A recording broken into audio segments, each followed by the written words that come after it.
Hey everyone, it is I Dash Ireland, joined by Spencer Nicholas, what's up, everybody? We're back. yeah, this is another episode of Dash's Call, brought to you by Broad Culture, live and psychosocially distanced. Yeah, for good reasons. For good reasons. It's been a while, but um, it's good reasons why we're socially distanced. I think I should probably let Dash over there maybe tell everyone the good news since we haven't been on here in a while. Yeah, we've had tons of good news.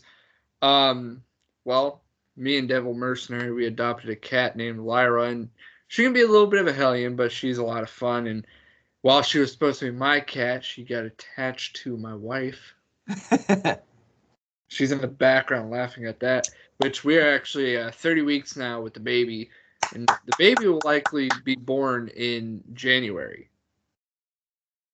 So it's Yep, that's right, exciting. everyone. He gonna be Daddy Dash. Yeah. Double D.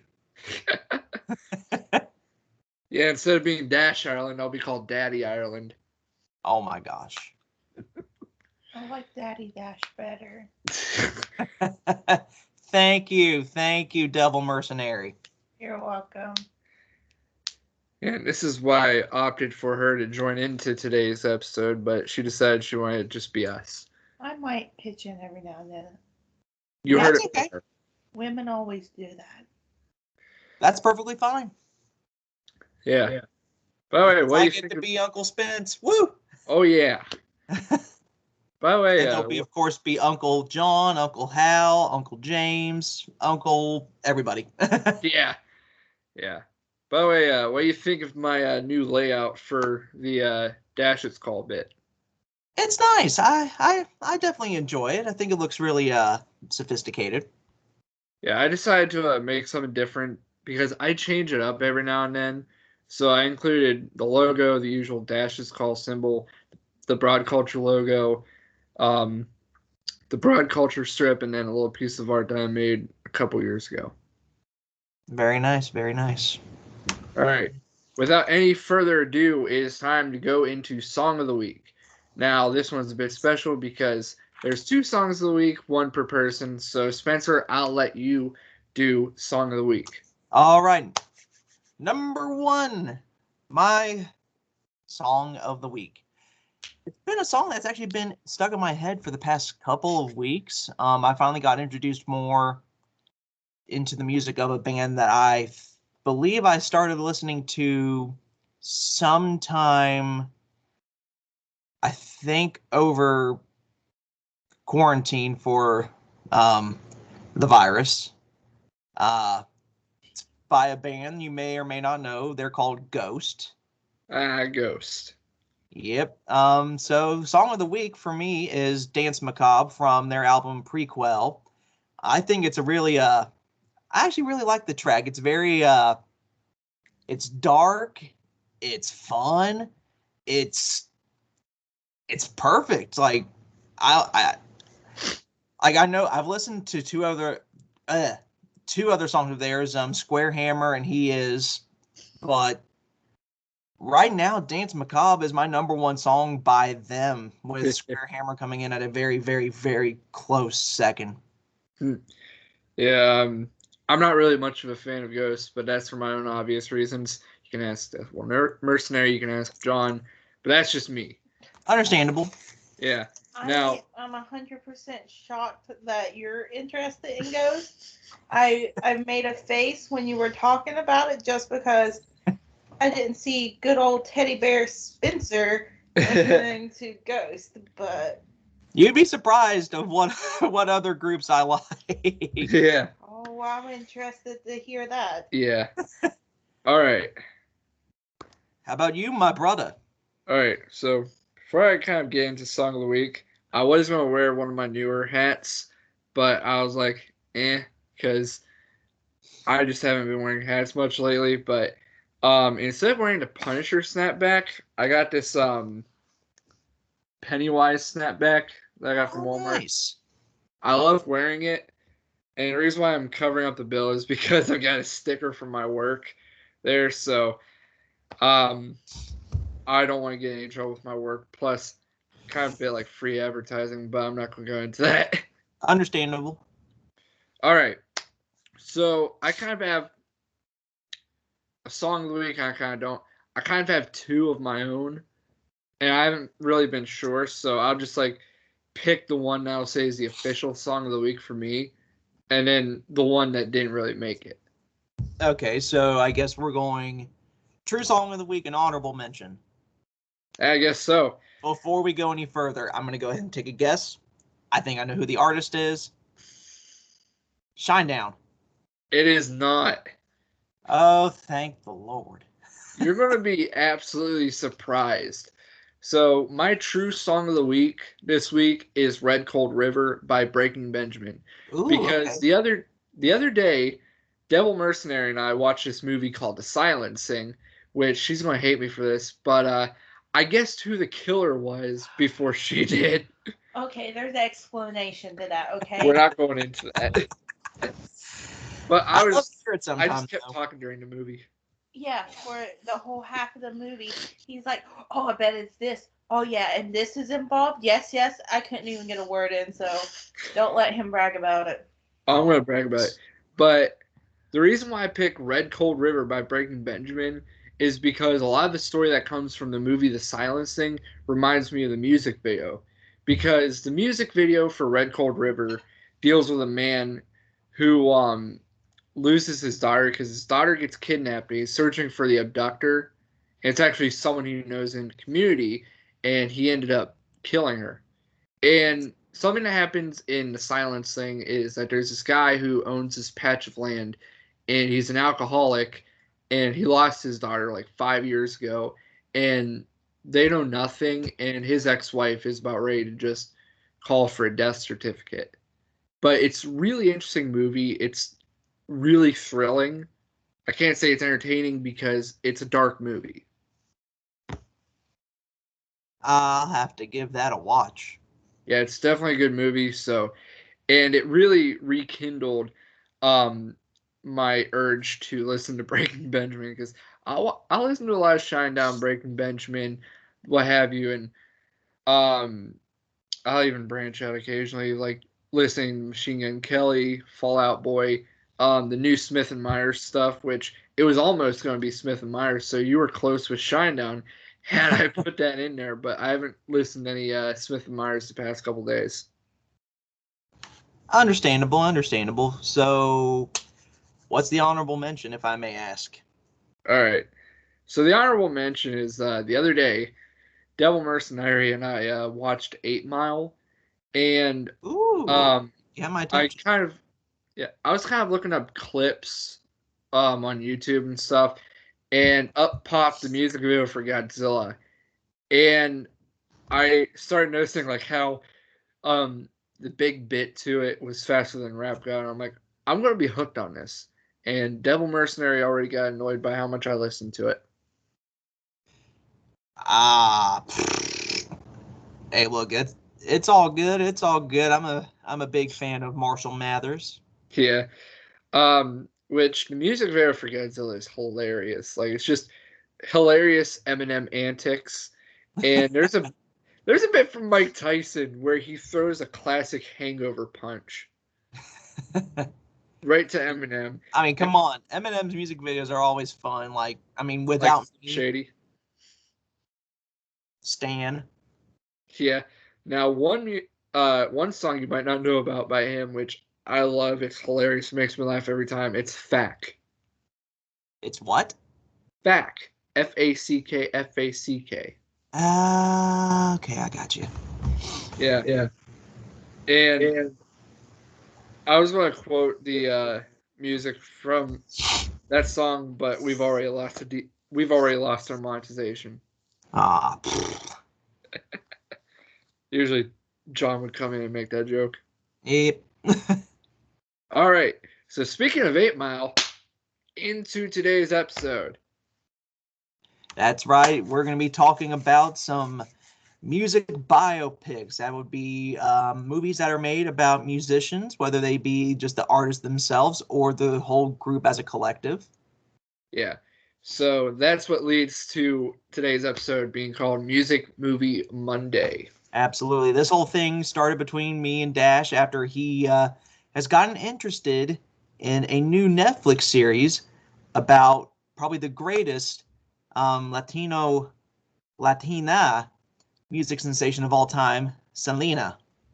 Selena Quintanilla, because 25 years after her death, Netflix wanted to honor her legacy with making a Netflix series starring Christian Serratos. A lot of people might not know the name Christian Serratos, but if you've ever been like me and had the Nickelodeon kick as a child, you would recognize Christian Serratos as being none other than Susie Crabgrass from Ned's Declassified School Survival Guide. Susie Crabgrass, really? Yes. Okay, you have my attention. I need to get on that series. Yeah. So I guess even though with all that, I don't mean to interrupt you, which my apologies. That's all right. Since we're on that subject, everyone also remembers, I think a few years ago, I think probably in the very waning years of the 90s, there was a movie that actually came out about Selena with Jennifer Lopez in the starring role as Selena. Yeah, so the first music biopic we'll really be talking about is both the movie and the series, comparing and discussing them both. Right. Yeah. So we can start out with the 1997 movie Selena starring Jennifer Lopez. Now, have you watched that one at all? I think I've only seen maybe like one scene from it, so my memory of it is quite vague. That's why I'm already pulling up, the Wikipedia page about all of that. Yeah. There we go. The movie, Selena. Yeah. So I first started watching it a couple years ago because it was randomly popped up on TV, and my grandmother was watching it, and I got interested in, like, I'm not a big person into Latin culture or music because I've always been rock and roll and punk rock. And like I said, I've never really been into Tejano either. But I started watching it, I'm like, this is enjoyable. And I read up more into it and I saw the end of the movie and I'm like, holy crap. And ever since then, I've always had this like strong feeling about the whole tragic story surrounding Selena Quintanilla, because like all that happened is just gruesome. And like I said, I wasn't a fan of the music, but I'm a big appreciator of music. And with that to happen to such a rising star that had not yet even hit her prime, had not even peaked yet, had it all taken away from her. Right. That kind of reminds me of another real life tragedy. I think you might remember or think back in 2016, the unfortunate murder of Christina Grimmie. Who?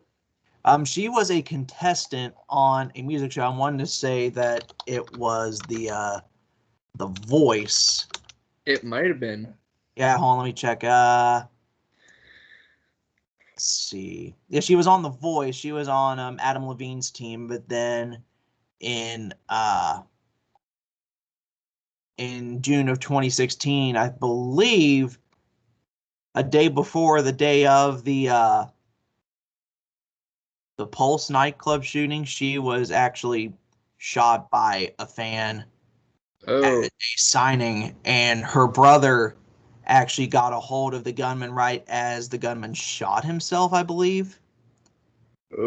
And yeah, so I kind of like with you mentioning that she was killed in her prime, which Selena absolutely did not deserve the way that she went out. Yeah, because like what happened was she was killed by Yolanda Saldivar, who was basically her biggest friend, like biggest fan. President of the fan club. Yeah, like that woman embezzled from the fan club and was basically greedy.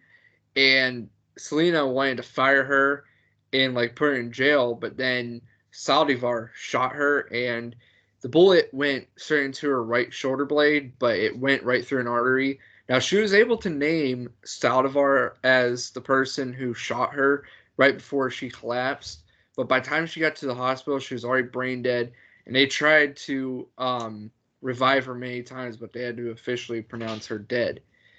And Saldivar was soon arrested and sentenced to life without parole until 2025. Mm. So really, it was all Selena was doing the right thing, but a person who was basically crazy ended up ending her life. And the person who did it said that she was two-faced, like she would always be nice to Selena but cruel to others. Right. Yeah. So like going into the movies, like the Jennifer Lopez movie, Jennifer Lopez definitely captured the magic, charisma, and charm of Selena. Like that's what really made me appreciate Jennifer Lopez. While others, people are gonna think about Jennifer Lopez, they're gonna think about Super Bowl. Yep. But she definitely did good. It was nice representation. She was one of those actors that definitely looked the part, Mm-hmm. and um, it had a good story to it and everything. While it went fast, it was all just to show a general timeline of her career, Right. like how everything began. It's basically the timeline of her life. Nothing real big, but it just shows the timeline of her life from point A up until her unfortunate death at the age of 23. Yeah, it's a sad, sad situation. Yeah. And it's basically talking about like her growing up, how her father was, how her family made the band, and how they started touring around.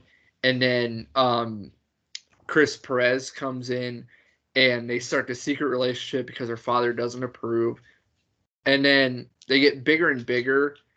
And eventually Chris and Selena get married behind everyone's back. Secret marriage. And Um, at some point, the family's gonna find out. And then as Selena gets bigger, she does more humanitarian stuff, and she sets up her own boutique, her own fashion line.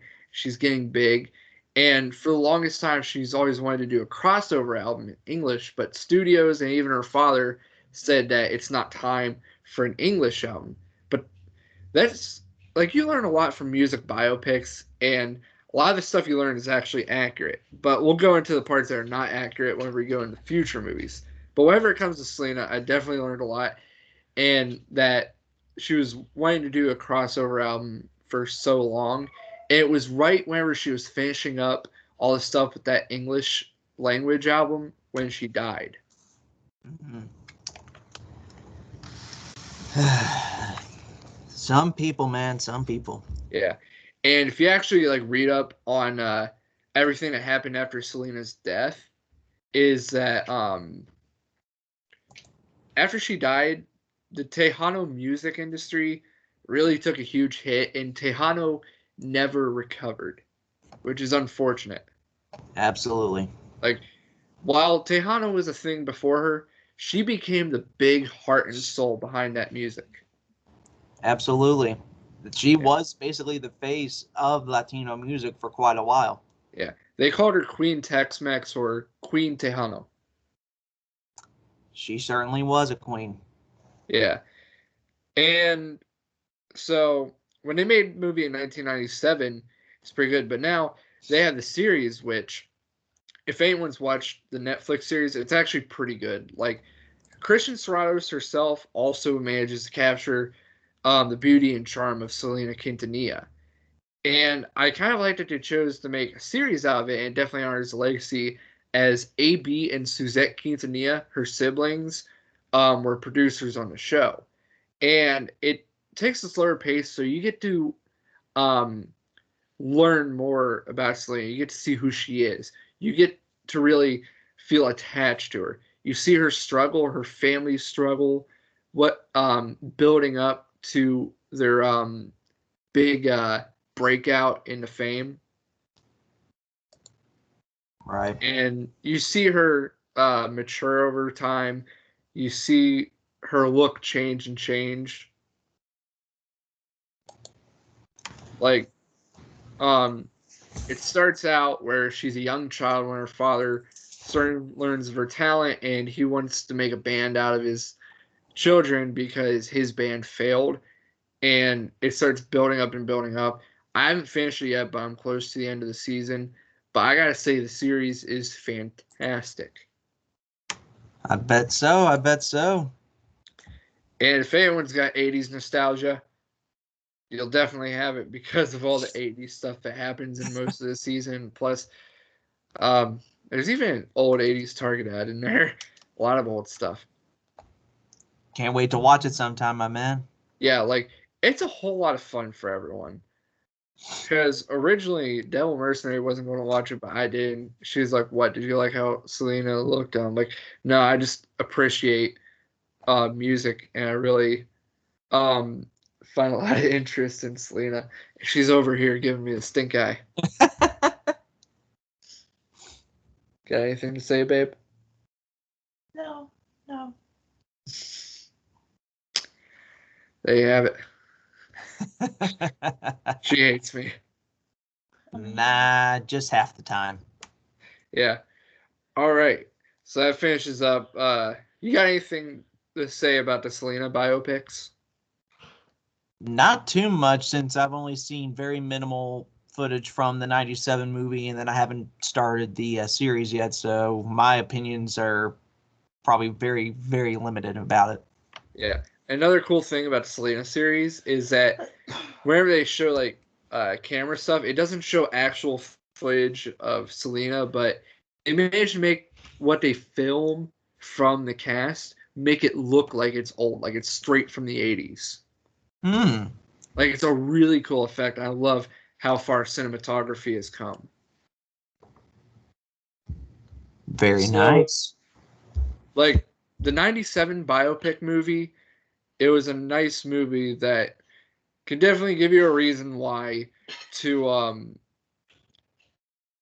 why you should know about Selena. And then the series, it's a fun, lighthearted series, even though it's got dark undertones with its opening music.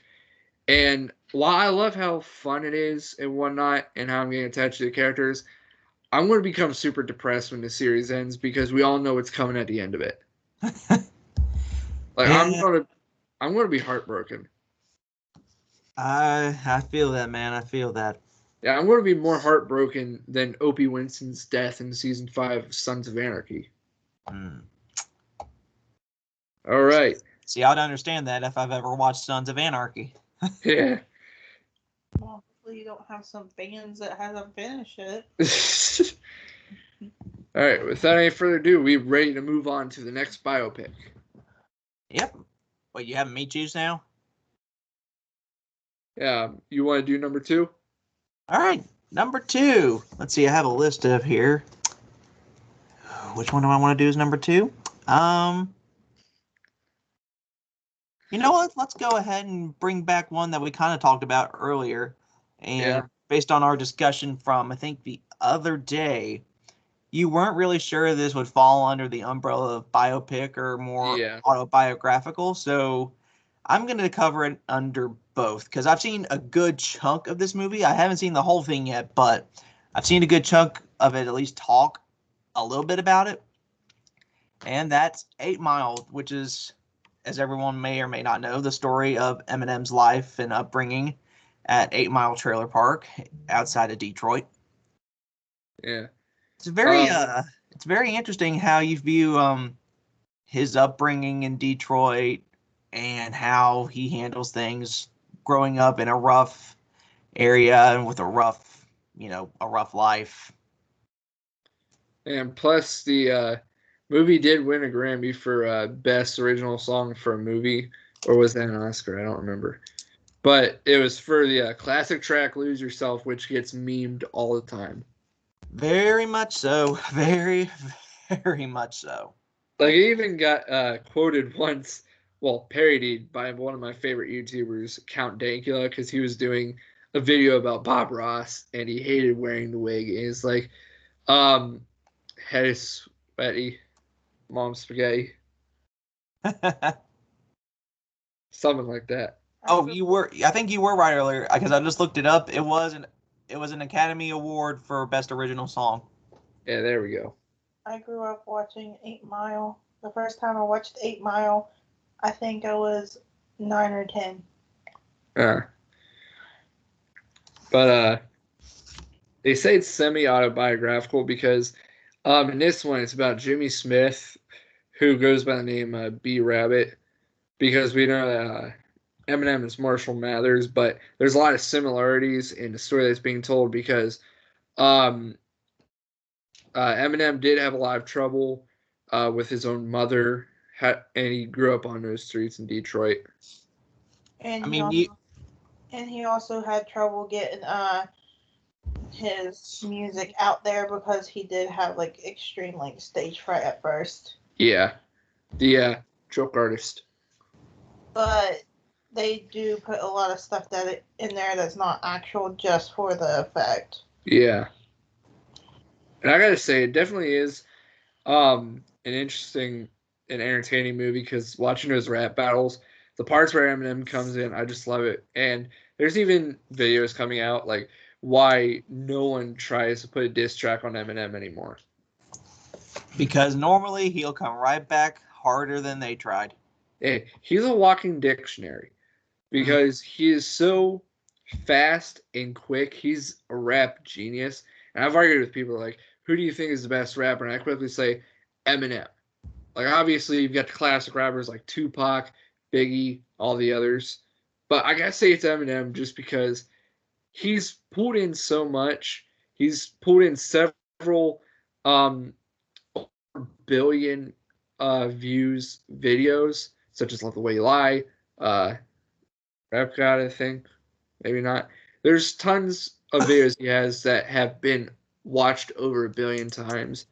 He's quick with the rap battles. Like, no one can beat him. Like, I mean, everyone wants to debate who won between him and MGK, which I love MGK too. But if you're going to go up to Eminem, you might as well just concede defeat. Absolutely. And I don't mean that to be harsh against MGK. Like, I appreciate MGK too, but you got to hand it to Eminem. He's clever. Like, anything you say, he will use against you. He's like a lawyer.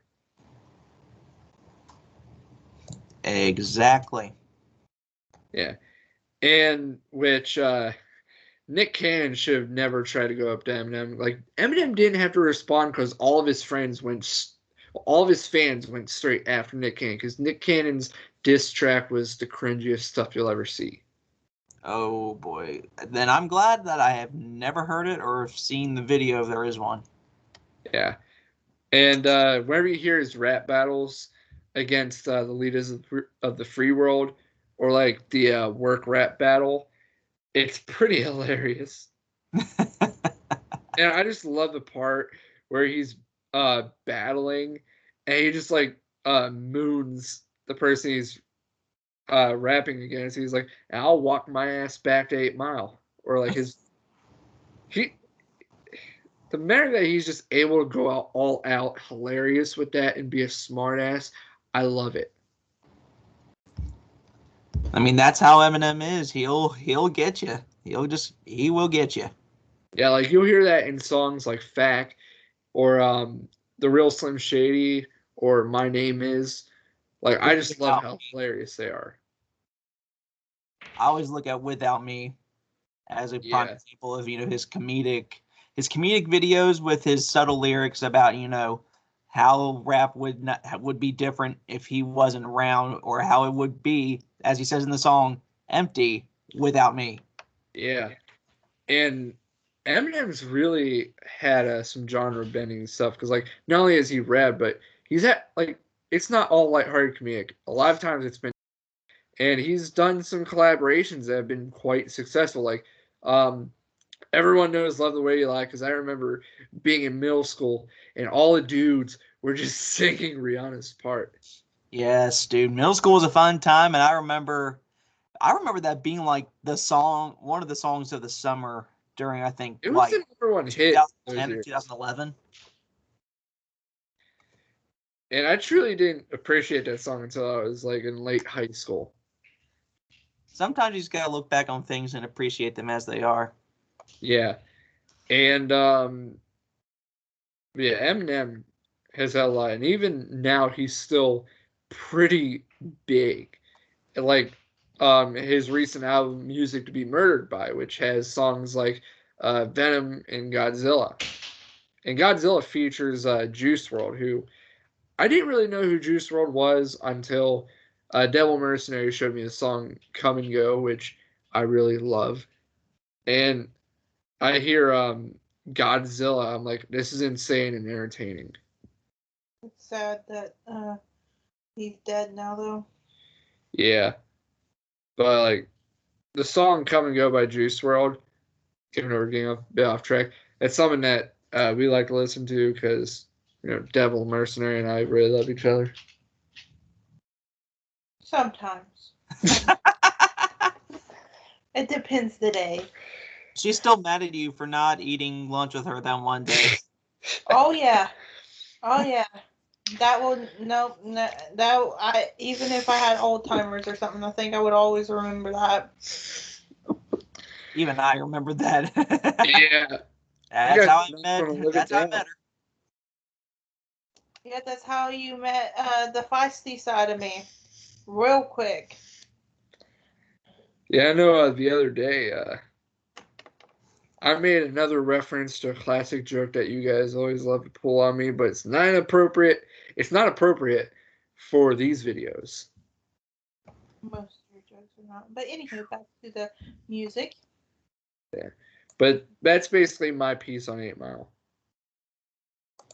Very interesting. Then let's go into number 3. All right, I guess I get this one. Yep. I guess I'm going to lead into a smooth transition to link this up, but I'm going to go with The Dirt. All right, here we go. One that I haven't seen yet, but I love the group that it's about.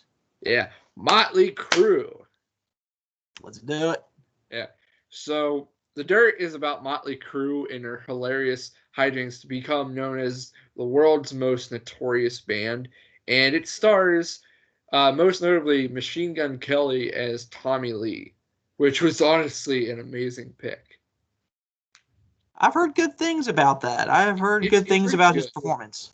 Like, people want to talk about, like, its acting or how accurate the movie is, but it's just all around entertaining. And they had the perfect director chosen for it. And you know who that is? Who? Jeff Tremaine, the producer and director of Jackass. Yes. Like, you got the person who's got all those crazy stunts, and you put him to make a movie about the most notorious rock band in history. It's just all around a good time. Right. Plus, I've heard, it has its high and low points within, the world of the movie, such as, I'm not going to say one. I'm not going to say one of them because I know people are going to be upset about that one, but I'm talking about Nikki Sixx's overdose and the paramedic. And the double adrenaline. Yep, that reportedly gave birth to the song Kickstart My Heart. Yeah, that was very funny when you watch the movie because he gets up and he's like, ow. And you have like Vince Neil just standing there hearing that he's dead when he's actually being brought back. Yeah, like the EMTs in the movie, they try, one EMT is like, what are you doing? He's like, this is Nikki Sixx. And he stabs the adrenaline needle and it doesn't do anything. And he grabs another one. He's like, on my watch. What? Like, he's not dying on my watch. Yeah, that's basically what he said. And the guy is like, dude, that thing's just like, I'm not letting Nikki Sixx die. I'm not having that on my hands. So it's hilarious. And then there's other parts that are hilarious, like whenever they're at a hotel with Ozzy Osbourne, who's just drunk and high out of his mind. And he snorts ants. And licks pee. Yeah, licks pee off the ground, his own pee. And he even moons a bunch of old women. And then Nikki Sixx decides he wants to try and lick his own pee, and then Ozzy quickly swoops down and does it himself. Ew. You have to think, though, that's when Ozzy was extremely wild, like out of his own world. What basically made Ozzy. Yeah. Yeah. It's amazing that Ozzy has survived 2020. Very, very much so. With all this stuff that's happened to him, like, I feel bad for Ozzy with all his health conditions. And he feels like he's going to die soon, but he's basically like the metal version of Betty White. But then again, Betty White is metal herself. You can't even tell, like, when you see pictures of Ozzy nowadays, you can't even tell that is Ozzy Osbourne. Like there was one picture that the paparazzi got of him while he was in his vehicle in the passenger side, and I was like, wait, is that really Ozzy? I did not know who that was. Yeah, it's kind of depressing, and this is why you don't eat the heads off bats, children. But Yeah, coronavirus. yeah. And plus with Ozzy, it like kind of is depressing with his new album Ordinary Man, the song that features Elton John. But all around, Ozzy's been wild. But in the movie The Dirt, so much crazy stuff happens, and I just I just love it because mainly it's Machine Gun Kelly that sells the role of Tommy Lee, just being the absolute wild child. And one thing Devil Mercenary did really appreciate is how powerful the makeup was to cover up Machine Gun Kelly's tattoos, because he's just straight inked all over the torso, arms, hands, and neck. Yeah, that I've seen that. I've seen how he looks as Tommy Lee, and I think I think the guys actually looked pretty good for for who they are supposed to be. Yeah, and they did really good recreating old sets. And some of the stuff that came on with like each star was really cool. Like Nikki Sixx's drug use and his issue with his mother and father. Like that stuff hit pretty hard. You had Tommy Lee, who was the classic privileged kid, and we know him for occasionally being a wife beater and what happened with past partners and stuff. Um, you had Vince Neil, who was just a general. He got around, Yep. and Pete Davidson's character, who is like semi-fictionalized in the movie, he's basically like, rule number one: never bring your girlfriend around Motley Crue because they will screw her. Like that actually gets said in the movie. And Vince Neil is also a cokehead, but he also has to deal with what happens in his daughter's life. And then you've got Mick Mars, who he's like the only person grounded in reality because he's an old man in the body because he has the issue where his bones are basically turning into concrete. Right. But it's just all around entertaining. Like people want to talk crap on it so much, but they want to focus more on like, oh, how is the acting, or how is this accurate to the actual story of Motley Crue. Meanwhile, I'm just sitting back and thinking, like, how entertaining is the movie? Could you repeat that again? I was off in dreamland. Yeah, like the whole deal with The Dirt is Jeff Tremaine wanted people to have fun with the movie just like they had fun filming it. And I had a lot of fun watching the movie. I still need to watch it, in all honesty. I have never gotten around to watching The Dirt. Yeah. But you got anything else on The Dirt? Not that I can think of, really. Like, in all honesty. Yeah. So you ready for the next biopic? Yep, and I've already got the good segue into it. Speaking of getting the makeup right and wardrobe right to match these people and recreating sets, I'm probably about to talk about one of the most famous ones of our time. Yes, we are going to go ahead and jump right into it. We're going to talk about Bohemian Rhapsody, the movie about Queen. The movie about Queen and their journey to superstardom. Yeah. So to rock gods. Yeah. Like one of the most legendary bands of all time, and how probably one of the only bands where they have one hit in one time, and then suddenly, so many years later, it gets brought back to the top with one legendary comedy movie. Absolutely. Not only that, each member of the group had a number one hit. Each one wrote a number one. Something that even the Beatles couldn't accomplish. Or I think they might have. I'm wanting to say Queen was the band to accomplish it. And they had a lot of smart people in there because the drummer, Roger Taylor, was a dentist, and Brian May, the guitarist, is an astrophysicist who plans on making an album in space soon. Absolutely. Dr. May, if you will. Yeah. And then you had Freddie Mercury, who is a graphic artist. Yep. But he's probably the most talented singer that anyone's ever known, having been able to hit over 14 octaves. Absolutely. And he was also known for the deal with his teeth, and people are like, why don't you have a dentist fix up your teeth? And he's like, well, if I fix up my teeth, then my vocals will not be as good, because his teeth kind of did attribute to how big his palate was. Absolutely. So everyone, whenever they heard that there was going to be a movie made about them, the big question was, who in their right mind are going to fill these shoes? Enter Rami Malek as Freddie, Willem Lee as Brian May, Joe Mazzarello as John Deacon, and Ben Hardy as Roger Taylor. And holy crap. Yeah, it was star-studded. Like, you would think, like, are they playing themselves? And Rami Malek was like a better pick than what Sacha Baron Cohen was wanting to do. Because Sacha Baron Cohen wanted to do this gritty rated R version of Bohemian Rhapsody. And in my head, I'm like, I don't think I could ever imagine Borat being Freddie Mercury. My name is Freddie. I like you. Very nice.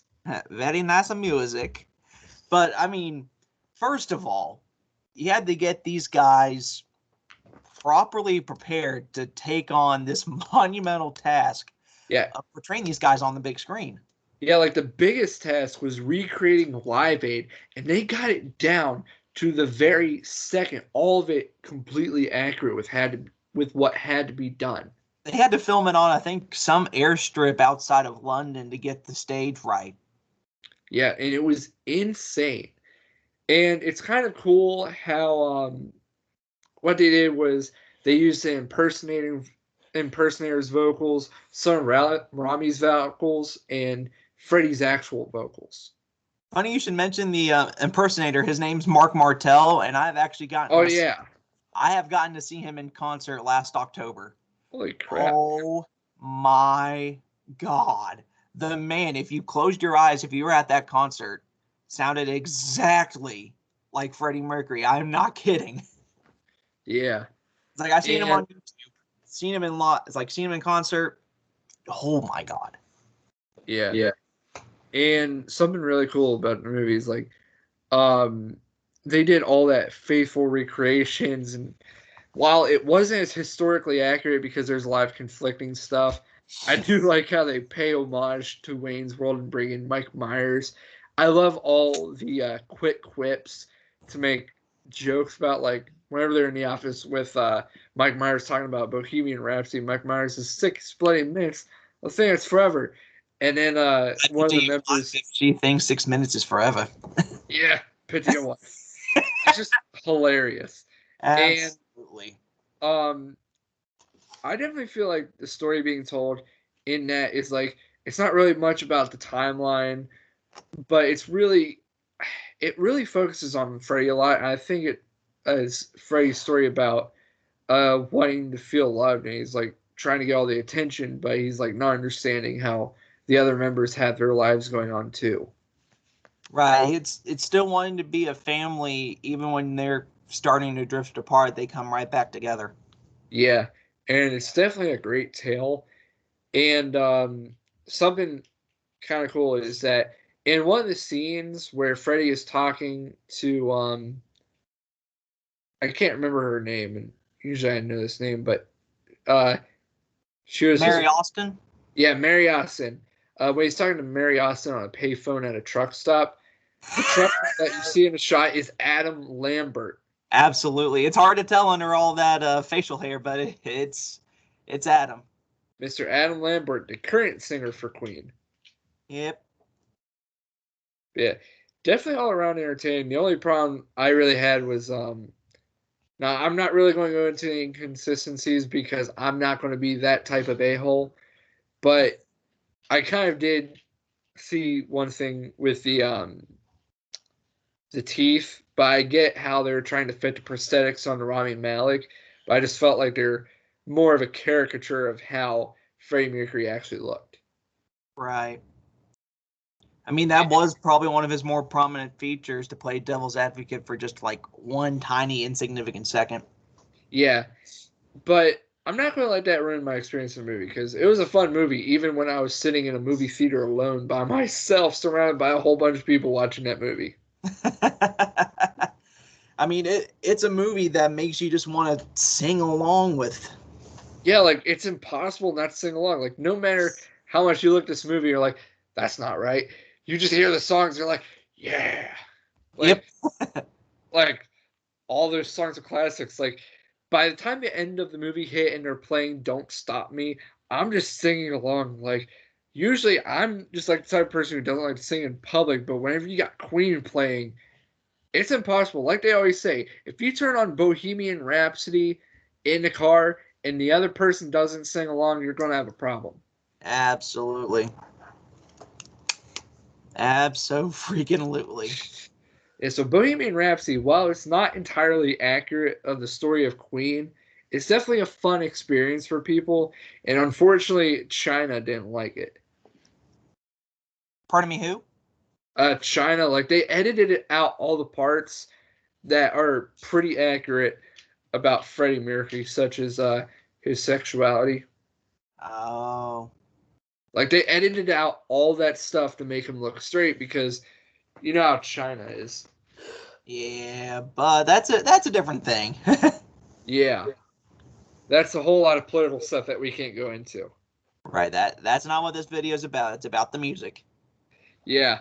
Just a quick little tidbit about the theatrical release. Right. Overall, probably one of my favorite biopics, in my opinion. Yeah. It's like we're not even done with our lists. Yeah. Because we got like a good bit to go, and this is like one of the supersized videos for the channel. Right. Yeah. You got any more stuff on Bo Rap? Ah. The fact, though, that Brian May did a double take after seeing Gwilym for the first time all made up, that's probably one of the funniest things. Yeah. The last thing I'll say, it was a blessing for them to have Brian and Roger produce the movie and be on set to help him out. I think that was probably a big help for them to get over the anxiety of completing this. Yeah. Fun fact a little about Brian May is that he plays guitar with a coin, and that actually helps in part to achieving his signature sound on guitar. Absolutely. He even built his own guitar. I mean, the man's that smart. Yeah. And like people want to be like, oh, rock stars don't amount to everything. I don't understand why you listen to this devil's music. And meanwhile, you got musicians that are ultimately smarter than ever. Like, look at Dexter Holland of The Offspring. He has his own brand of hot sauce. He has a pilot's license for an airplane. And a couple years ago, he finished up his PhD in microbiology. Rock stars are smarter than you think. Absolutely. Yeah. Bohemian Rhapsody. Definitely one of those enjoyable films to help you celebrate the legacy of one of the most legendary bands in all of history. Absolutely. That's all I got for Bo Rap, man. What about you? All right. So the next one I'm going to, I was going to go into a different one, but I figured this would be something that one of the ones that's on our list you had to do because you have more experience with the artist than I do. But one of the one that I'm going to go into now is actually one of the bands I've loved for the longest time because I've always listened to them growing up because my parents and brothers loved them. Huh? But we were talking about The Doors. Ooh, here we go. Here we go. Val Kilmer's performance as Jim Yeah, Morrison. like Val Kilmer, like you look at him as Jim Morrison, and you can't tell the difference because from what I hear is that whenever they were on set filming The Doors, one of um, the original members, the keyboardist Ray, I think the keyboardist's name was Ray, he cried because Val Kilmer was just that good with his performance of Jim Morrison. In fact, Val Kilmer learned a large chunk of the Doors music for the film Probably like some of the most obscure stuff he even knew about, and reportedly he sounded just like Jim. Oh yeah, like it's a legendary film. Like I haven't watched all of it, but it really captures the psychedelic feel, all the mannerisms of Jim Morrison, all the stuff that we love about the Doors. Very, very cool. I need to set my sights on actually watching that whole movie. I think I've only seen a very small portion of The Doors, and I want to see more just because of Val Kilmer's performance. Yeah, it's amazing. Like it also captures his rebelliousness, like on the TV and whatnot. Like they're performing on a TV set, and they didn't want them doing certain things, and then on the camera, he gets his crotch put in front of the camera screen, or like get the camera off his crotch. Which something hilarious is that I remember watching a live video of a Doors performance while Jim Morrison is just out of his mind because he's either drunk or high. Meanwhile, the guitarist has a black eye that resulted from getting into a bar fight. Oh my. So the Doors, the most psychedelic band in history, and they get this power-packed film that captures all the right essence of Jim Morrison. I've heard all sorts of good things, and one of the point you just made is one of those good things that I have heard about the film is that he does a great job. Yes. Morrison's legacy, along with the band's legacy, alive. Yeah, like it's just that story of Jim Morrison and everything. It's a hell of a deal. Like even whenever they're singing the songs, even if they're not that long, I still find myself singing along because, again, I'm the one who has a vinyl of the first Doors album on my wall at home. Nice. Do you have a favorite song by the Doors? Oh man, I can already tell you mine, like right off the bat. there's so many good ones, but I guess I'm gonna have to say it's "Break On Through." Nice. Yep. It's a good choice. My favorite would have to be "People Are Strange." Yeah. Oh, that's a good one. I think back when my parents were married, she was basically using that to describe my dad because he's antisocial. Yeah. Also, this is the cat we adopted, Lyra. Hey, little Mew Mew. Right now, she's a little bit lovable, but she's gonna come to start biting me. She She's attacks kind of my waving. face. She likes to attack my face every now and then. She'll attack our feet and everything. Ow. Should have called her Miss Bitey. I can imagine so. But I called her Lyra for one reason. That's because, like I said, I love Breaking Benjamin. So her real name is Lyra Jane because of the song Lyra from the album Ember, and Jane from their biggest hit, Diary of Jane. That's what I was about to ask if that was the inspiration for a middle name. Yeah. Yeah. Devil Mercenary gave the middle name, I gave the first name because we adopted her without even playing it because we walked into our favorite bookstore and this person at the checkout line is like, do you like cats? I'm like, yeah. And she starts holding the cat and she's like, you want to adopt? I'm like, I don't know. And then I start holding her. I'm like, I'm attached already. Right. And that's how we have a cat now, along with 2 dogs and a baby on the way. Y'all are just getting busy. It's that meme from The Incredibles. And Mr. Incredible? busy. That's the girl? You two made kids. You are getting busy. Sadly, we're gonna mark it down to 1 dog here soon. So I've heard. Yeah. Unfortunately, Ozzy's going to be going to a bear home because, unfortunately, some things have been getting chewed up, and because of how rough he is with playing, not only does he hurt Whiskey, but he's close to, like, he keeps running into our door, and it's to the point that if he runs into it one more time, the door is going to come off the wall, and it's going to cause a lot of property expenses for us. That stinks. Yeah. But back to the discussion, The Doors. You got any further views on The Doors? Not really. Like I said, it's one movie I've only seen minimal shots from, so I don't have too much to say about it. All right. If you want, you can go ahead and name off the next biopic. Right. I'll probably discuss at least two more before we move into probably our final segment that we might want to get to at some point. But the next one I'd like to talk about is another one that achieved quite a bit of positive things. They got the right guy to portray the man that I'm about to say. They also managed to get him to sound almost like him, like with his own little flair to it. Oh yeah. And then recreate some of the most iconic costumes that this man has worn. I already know this. The film in question will be Rocket Man, which is about Elton John with Taron Egerton as Elton.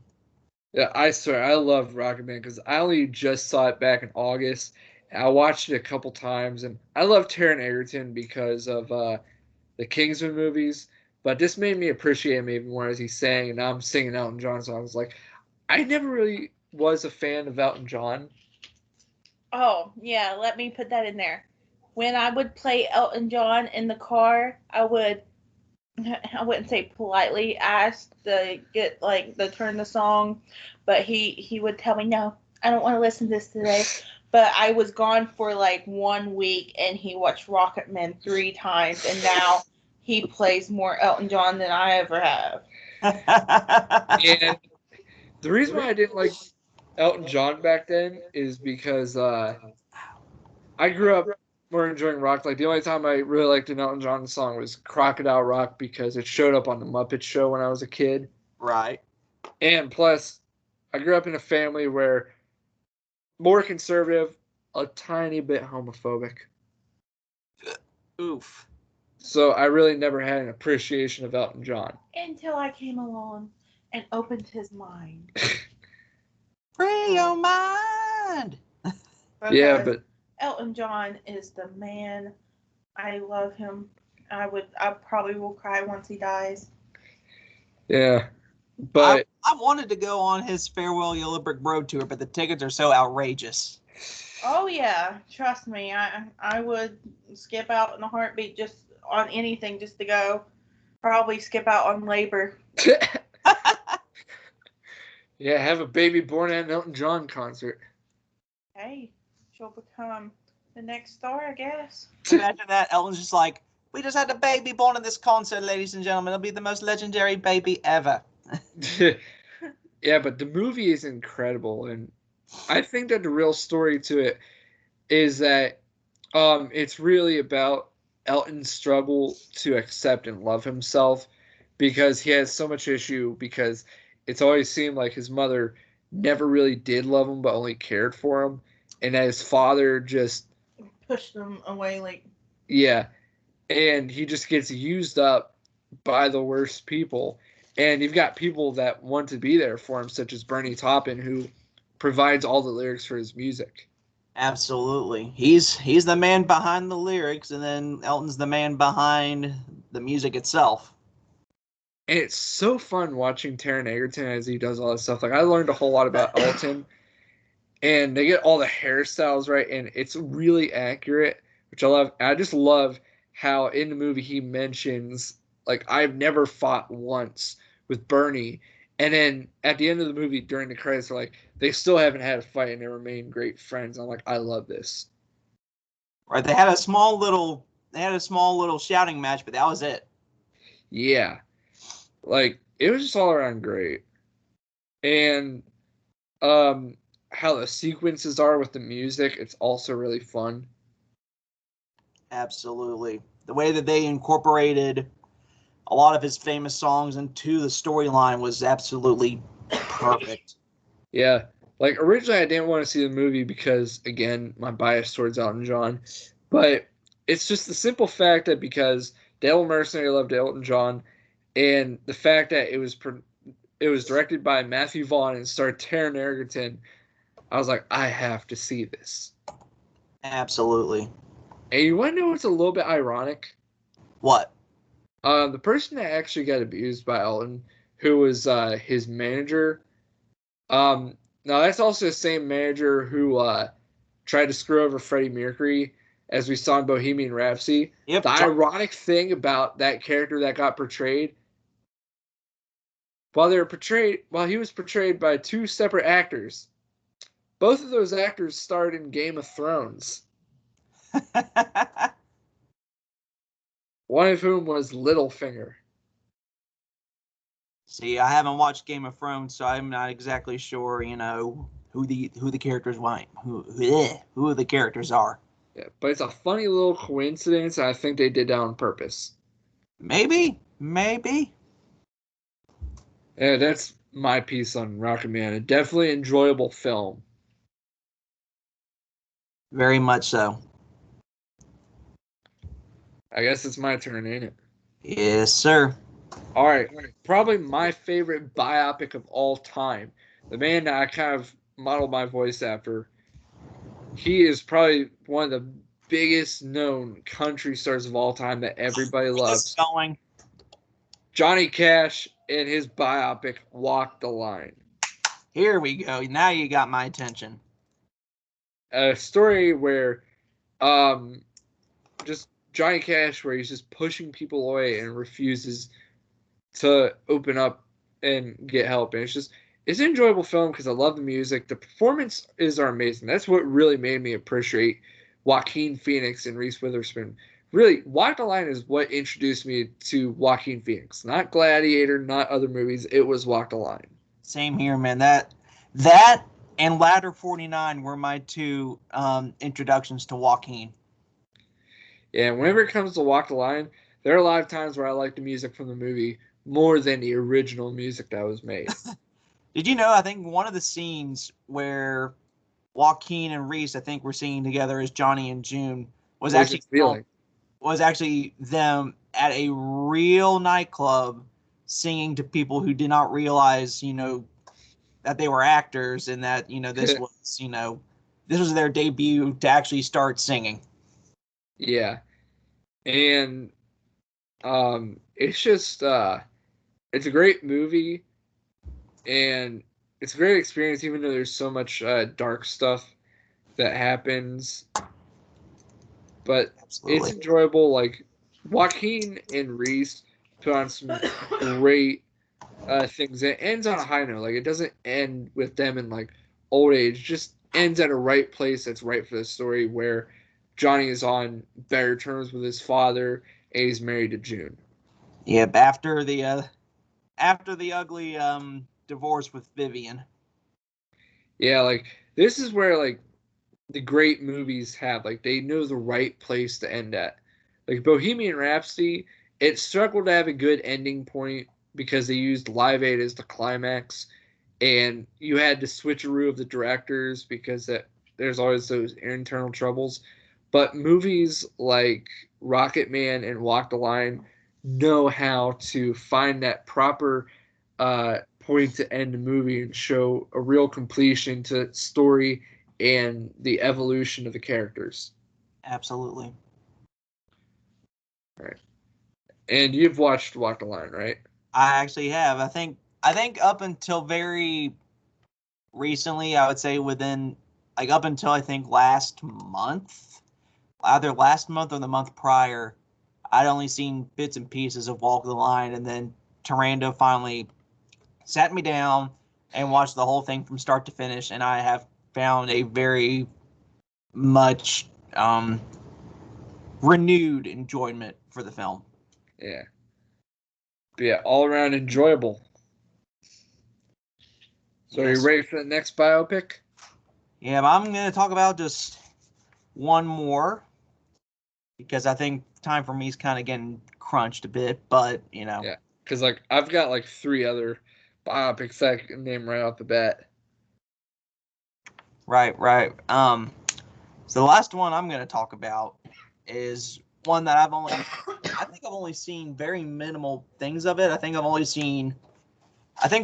watch Mojo video about it, and it was only because it was one of those that had like the top 10 actors who portrayed real people, or like who looked like real people.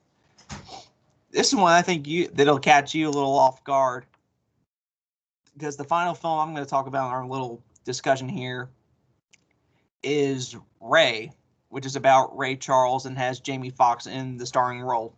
Yeah, Jamie Foxx did a good job in the movie. Like, I didn't watch much from the movie Ray, but I saw a little bit of a clip on TV where Jamie Foxx is portraying him. I'm like, that's Jamie Foxx? Yep, and the fact that he had to legitimately glue his eyes shut so he can get the feel of what Ray had to deal with. And he was like, you know what, with this movie, I don't want to try to sound like him. Just have his voice. I'll just have to mouth it. Yeah, like that's I can respect actually that. Yeah, I respect that because Christian Serratos in the Selena series, she doesn't provide her voice out. Like, she keeps Selena's original vocals, and I like that because it really honors their legacy a bit. Like, it tries to keep from soiling it. Absolutely. I appreciate, what Taryn did with Rockin' Man, trying to sound like him.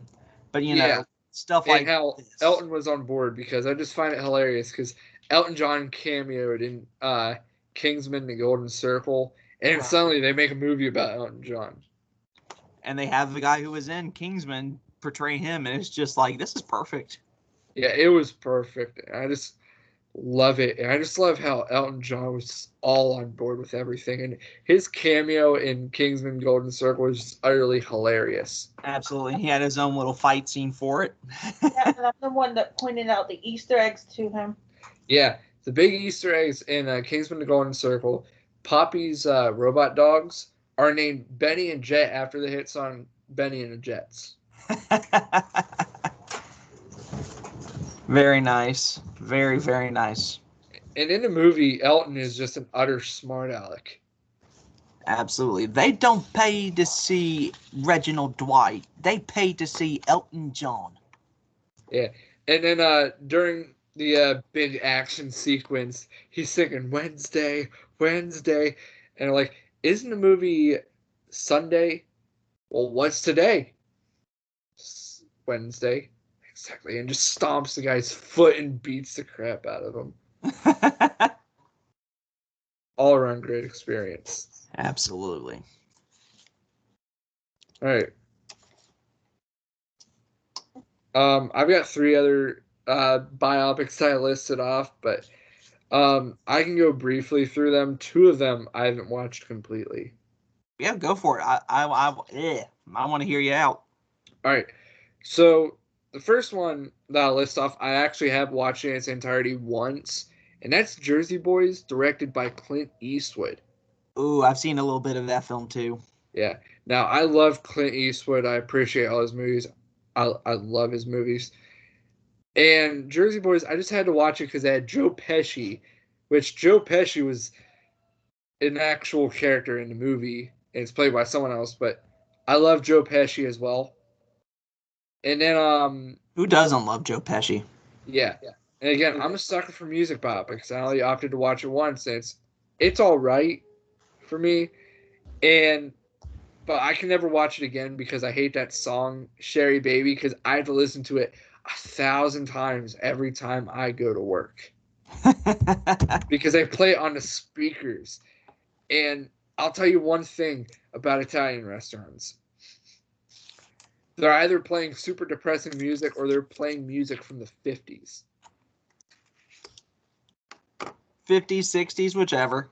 Something like that. There's no even median. There's like nothing upbeat. It's either oldies or it's depressing. Understandable. And then the next biopic is one that my mother would definitely know.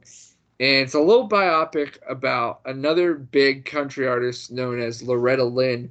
The biopic being known as Coal Miner's Daughter. Yep, with Sissy Spacek. Yeah, which I only know a little bit about Loretta Lynn because, again, she guest starred one time on The Muppet Show, and The Muppet Show was one of the big shows I watched as a kid. First lady of country music, man. Yeah, but I respect Loretta Lynn a whole lot. So Coal Miner's Daughter is one of those that is definitely a great biopic. Like, I'm pretty sure it's in those honorable mentions whenever someone talks about them. Right. Plus, who knew that Sissy Spacek could sing along with Beverly D'Angelo of National Lampoon fame as Patsy Cline? Yeah. And then my final biopic, I've only watched a little bit of it as someone with a better memory because the first couple times I saw it, I was a kid, and my brother would watch it all the time, and I would never realize the movie was like almost 3 hours long. This movie is Amadeus. Ooh, rock me, Amadeus. Which, it's pretty interesting. I love the artwork for the cover of the movie because it's just interesting. And it's kind of funny watching the guy playing Mozart just acting all drunk and whatnot. It's a really good movie. It's really artistic and whatnot. It really doesn't try to be enjoyable. It just tries to be more drama. Right. But it's definitely one of those honorable mentions for biopics for me. Absolutely. Especially the scene where he's asked to imitate a bunch of other composers, and even the guy who asked him to I guess parody him, he gets kind of offended that he does it in a way, and then it's like they were laughing at me, but it wasn't them, it was God. Yeah. And yeah, another good movie. So all these biopics that we've gone over, definitely some good things. Absolutely, man. Absolutely, man. Absolutely. Yeah. So now we've gone over like actual biopics that have happened, but our next segment here is actually something Spencer came up with, and I actually loved the idea so much. Would you like to introduce it? Absolutely. We had this little idea, or I had the idea. I'm sorry. The idea being, why don't we go through and think of artists who haven't yet received that honor of having their own biopic made, and we create a title for it as well. People who we believe rightfully deserve at some point down the line that they need their own movie. Like these groups, these artists, they need their own movies. So I have a whole list here. I might just choose probably my top 5 that I've come up with. You can just go with all of them.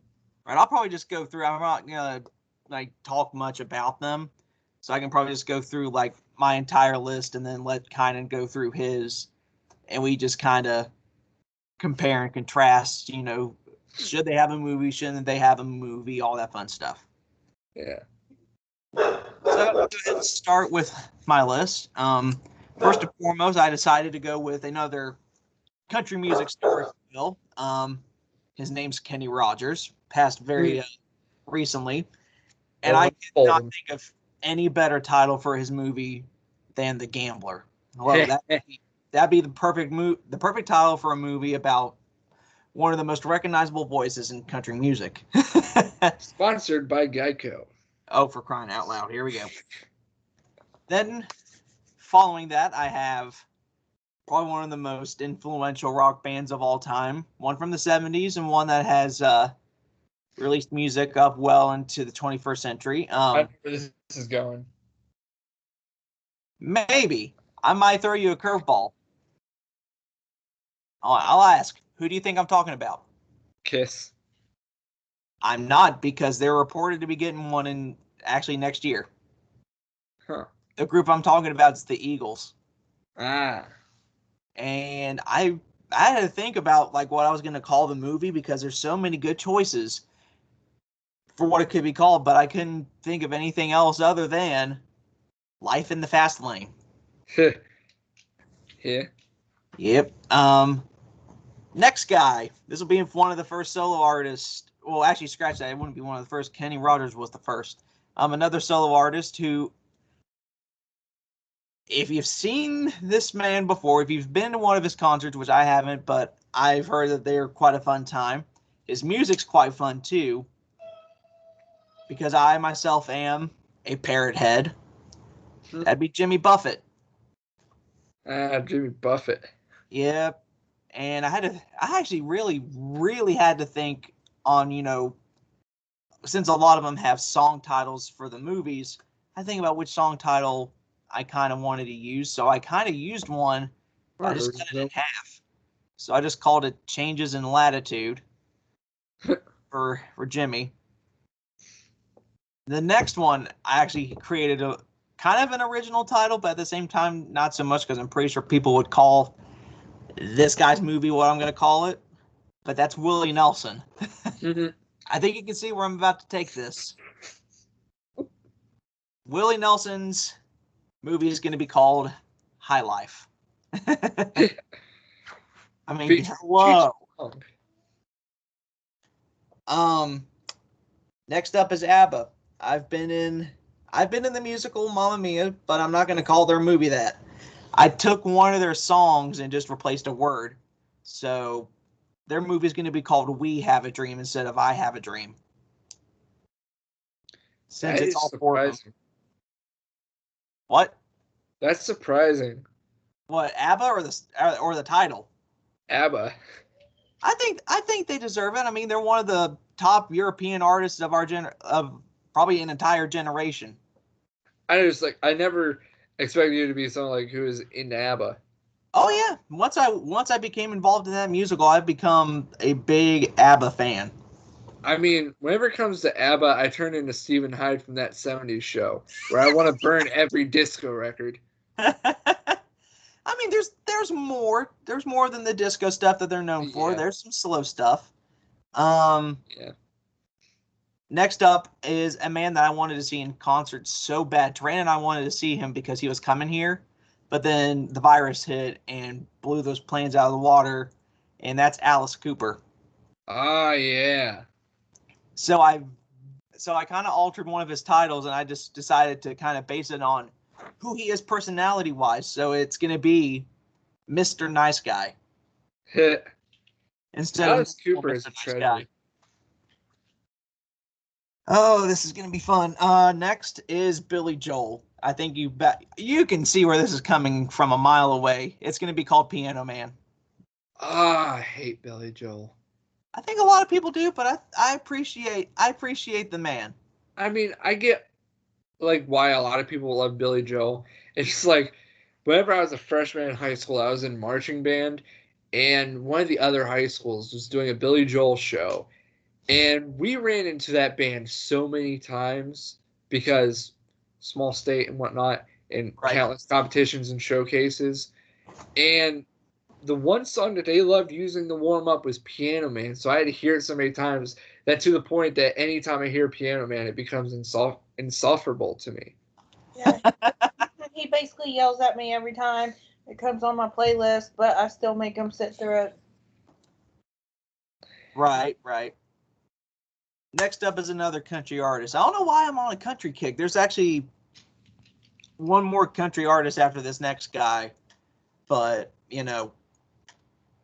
I mean, with the state we're in, country's an inevitable music genre. Conway Twitty. Yep. And now, ladies and gentlemen, Mr. Conway Twitty. With his film, Hello, Darling. Every time I think of Conway Twitty, I think Family Guy. Absolutely. That's one of their famous little cutaways. After him, the other country artist in question is Garth Brooks. My dad has actually gotten to see Garth in concert, and I am jealous. You're mad at the movie? Or am I thinking of a different artist for Red Solo Cup? That's Toby Keith. Yeah, that's Toby Keith. I don't know country artists that well. I only know Johnny Cash and Brad Paisley. I love Garth Brooks. Yeah, my dad's gotten to see him. I think he saw him in Pittsburgh a couple years ago. I'm wanting to say it was last year. He saw them in Pittsburgh with a friend. Yeah, my family friends that's basically like parents to me. They actually ditched their kids and went to the Garth Brooks concert that was in Charleston. Nice, but I think if Garth were to get his own film, I'd probably title it Thunder Rolled, based off of his song The Thunder Rolls. Mm-hmm. I think people would probably want it to be called Friends in Low Places, and I can see where that's coming from, but I wanted to go with something a little unique. Yeah. The next one kind of has two options, and it's about a guy that was mentioned earlier, Ozzy Osbourne. He needs Yeah. There are two choices for titles that I have got. One is Crazy Train. The other one is Diary of a Madman. Fun fact, one of my best friends from middle school, she was hard to put asleep as a baby, and her dad was obsessed with Ozzy, and the only song that she would go to sleep to was Crazy Train. Now that's something. I think Diary of a Madman would work a great title, which another interesting thing is that whenever her mother was pregnant with her, she listened to a lot of Ozzy Osbourne. So Devil Mercenary came out loving Mr. Prince of Darkness. Yeah, she would put headphones in like her CD players and stuff, and put them over her belly, and she said I would kick away. Let's see, I got three more people. Well, two people in one group, so. I know who one of them is. Do you? Yes. All right, I'll let you take a guess. What was it? Mr. Stardust himself, David Bowie. He's actually getting his own film. He is actually getting his own film very recently with Johnny Flynn portraying him. It's called Stardust. That's a perfect title. Taranda does not like who they picked. She doesn't like that Johnny Flynn is David. Yeah, she's huge on David Bowie. She is probably the biggest David Bowie fan that I know. Anyways, the guy I was about to say was actually Sting. Oh. Yeah. So wait, his Sting movie, Sting the musician or Sting the wrestler? Sting the musician. This is a bit of humor since Sting recently made his wrestling return on AEW. Yep. But with this one, I decided to call it Being the Police because he was basically the frontman for the group. So he was quite literally the police. After him is a man who created probably one of the best soundtracks to a Disney movie. That would be the one and only Phil Collins. I Can Feel It in the Air Tonight. Yep. Well, that's not what I'm calling the movie. I'm calling it Genesis Man because he was the drummer and lead singer for Genesis before going solo. Yeah. And then the last group, you're going to laugh at me for this, but I think it'd be funny for these guys to get their own film. That would be the Village People. And of course, I had to kind of alter the word of one of their songs, so the movie will be called Macho Men. Oh, God. That just reminds me of the movie The Full Monty. Oh, my. Why do I think of Robin Hood when I hear Macho Man? They should fight me. Oh. We're men in tights. Anyways, that's my little thrown together list of stuff. So I'm definitely ready to hear yours.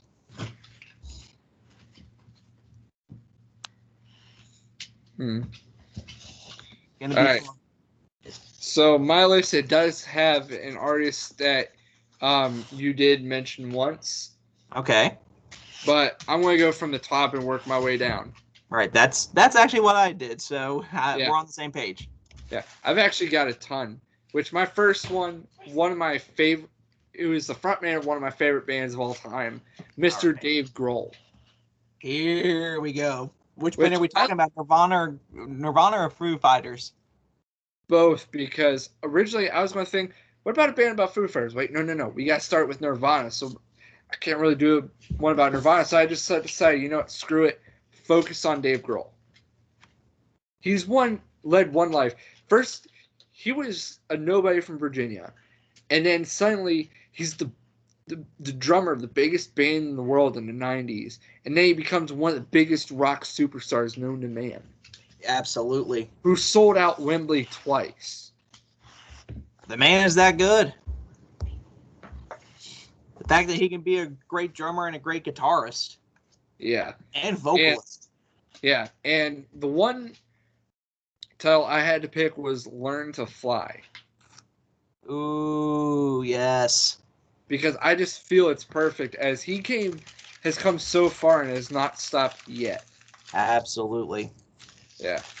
And then my next list, whenever I was coming up with this, I had to think about bands who had their own struggles that have come a long way that really deserve a biopic. And you'll be surprised I don't have Shinedown on this list. I know they're my favorite band in the world, but They're not so perfect that they don't have to have a biopic.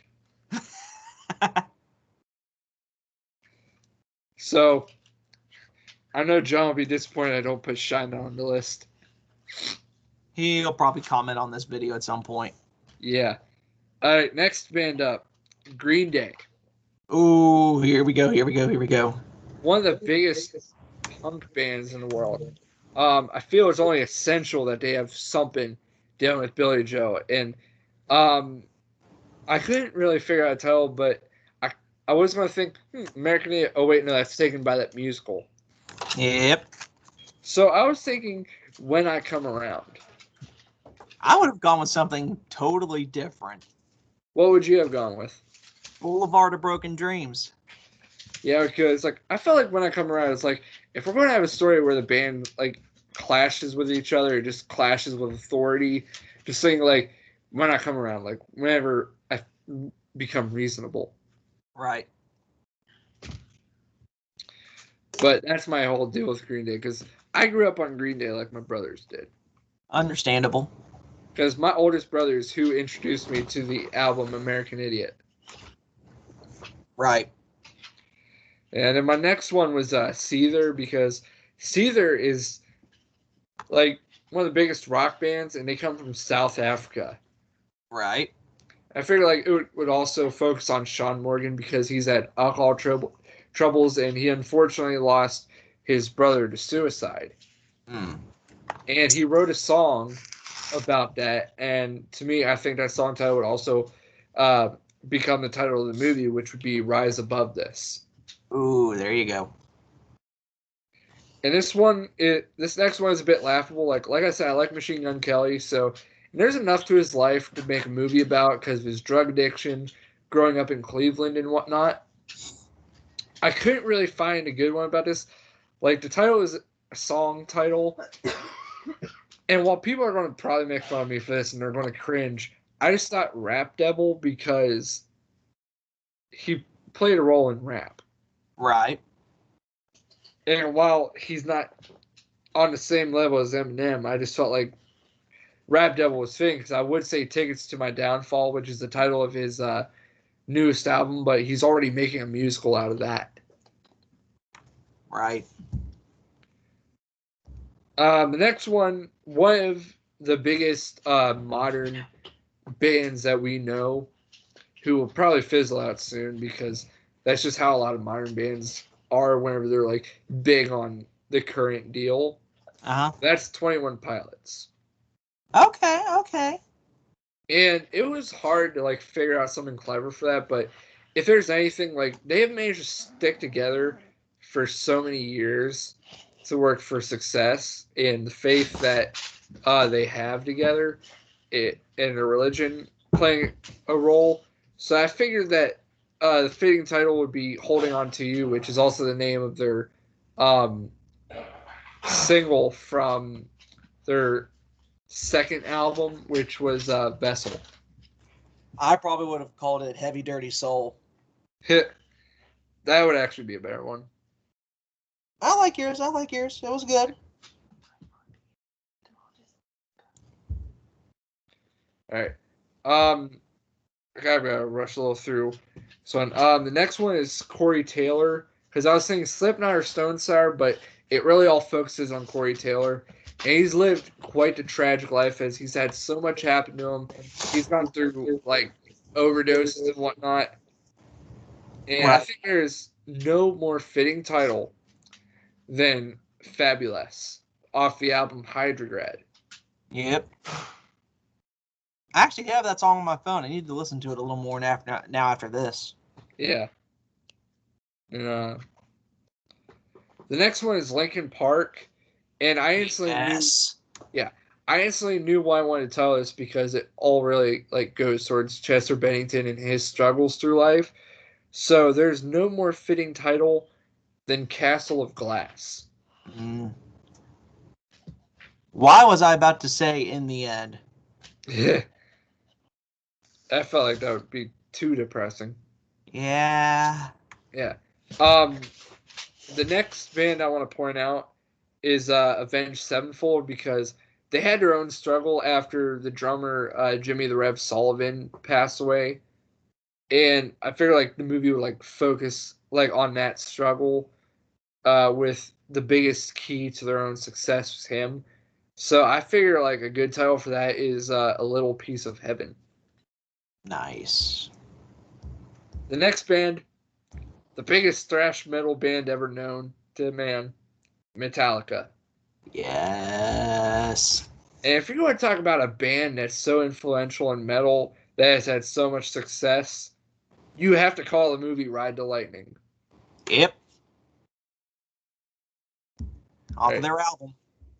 The next person is another superstar of rock, and he was one of the biggest factors in Seattle grunge. None other than a talented vocalist known as Chris Cornell.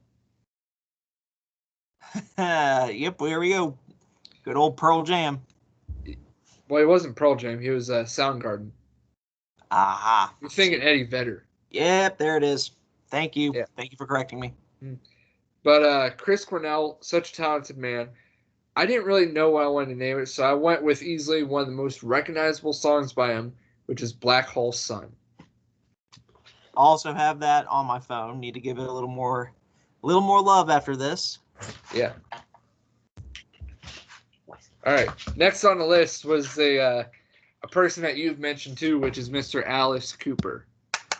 Yes, sir. Yeah, I love Alice Cooper because my dad loves him too. Loves listening to songs like Poison and whatnot. And Alice Cooper is easily one of the biggest rock superstars, and he has been influential. And I thought of something clever that's actually like what he's part of now, and I would call it Hollywood Vampire, because he does have that horror persona. He was in the movie Dark Shadows, which is about a vampire. Right. And currently he's in a rock supergroup with Johnny Depp known as the Hollywood Vampires. I've heard of them. Which they did a cover of a David Bowie song. It's like my favorite version of it, and that's Heroes. Ooh. Yeah, my attention. Yeah, and that's where you really hear Johnny Depp sing. Nice. Yeah. All right. Next one is also one of my favorite folk artists. He was relatively unknown during his time, and whenever his success started to pick up, he unfortunately died in a plane crash. And it was only posthumous that people really knew who he was. That man was Jim Croce. He wrote classics like Time in a Bottle. Oh. And I felt like the most perfect movie that is describing his whole history and his climb of success and whatnot, the movie has to be named I've Got a Name. It's all too perfect. All right. Next, I'm going further into grunge. The next one being Alice in Chains. Because Lane Staley, man.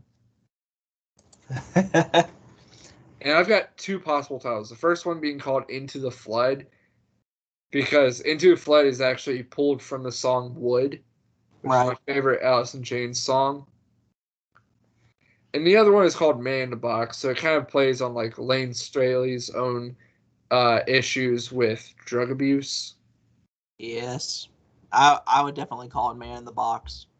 Yeah. The last grunge figure that I put in here was Scott Weiland of Stone Temple Pilots. Okay. I've got two possible titles for this as well. The first one being called The Wounded Hand, because that's another lyric pulled out of one of the top Stone Temple Pilots songs, which is called Creep. But I've also had the idea called Till the Dust Is Gone, because before Scott Weiland died, he was part of the rock supergroup known as Art of Anarchy, and one of the songs that he did with them was called "Till the Dust Is Gone." Mm, It's kind of interesting. I bet so. All right. My next band is Creedence Clearwater Revival. Ooh, CCR. Yeah, so many classic hits that we love and we never realize it's them. Uh-huh. And so many long names for songs. But if we're going to do one that's talking about history, like their past of success, like what their origins were and whatnot, you got to call the movie Down on the Corner. See, that would have been one choice. I would have altered one title and called it Fortunate Sons. That is another good one. I didn't think of that one because, again, so many CCR songs are playing, you don't realize they're CCR. Absolutely. Born on the Bayou, Green River. And then my last band, which they're basically peaking, even though it's really just a solo project now, and that's Panic at the Disco. Nice. And you got to think about Brendan Urie and all he's done. So I've got a couple of titles that are picked out. All right. The first one's a bit cliche, but the song say it all, and it's High Hopes. Yep. Another one that I picked is The Good, the Bad, and the Dirty, if you really want to go into nitty gritty. Right. LA Devotee, because I just thought that sounded cool. Just another LA devotee. And then, if you really want to go all over like the history of the band and how it just became Brendan Urie and stuff, you gotta call it Death of a Bachelor. Yep. There you go. So that's my list. I think we had a very, very well put together discussion, my brother. Oh yeah. Very, very good stuff happening here. Oh yeah. But yeah, I love these discussions, and we actually like we're ready to start working on another series where we go over top tens and more things like this, which we'll be calling the AD effect. Absolutely. I'm looking forward to that, man. Let's get started at some point soon. Yeah, which would you like to explain to them why it's called the AD effect? Well, for a while, some of us within broad culture kind of wanted to become wrestlers, and two of us, which would be John and Hal, were actually training to become wrestlers. And I offered at first to become their quote unquote manager. And I created the name Aaron Domino to be my manager name. So the AD effect is short for the domino effect, which if I were to become a wrestler, my finishing move would probably be called the domino effect. So it all worked out. So he gets Dash's call, I get the AD effect. Yeah. And with AD effect, we're going to be talking a lot of stuff. More movies, more music, so many things. Yep. Whatever we can think of, it'll be talked about. Yeah.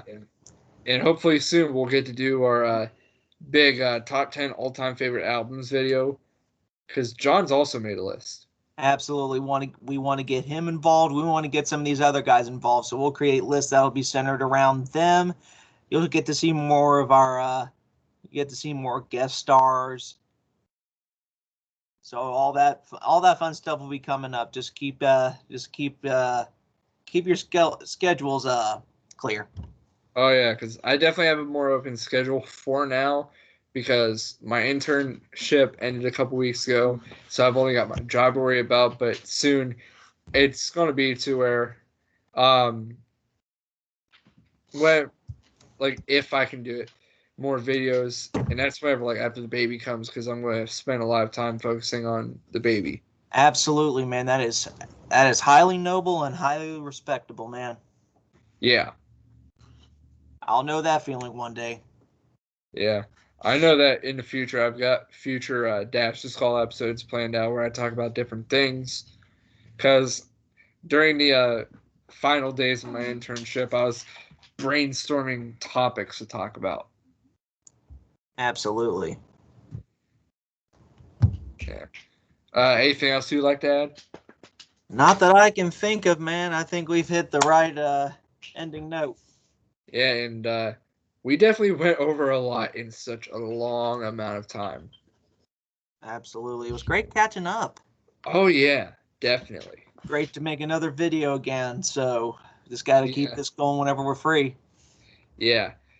But if you guys have liked the video, be sure to like and subscribe to the channel. Give us a thumbs up. We greatly appreciate it.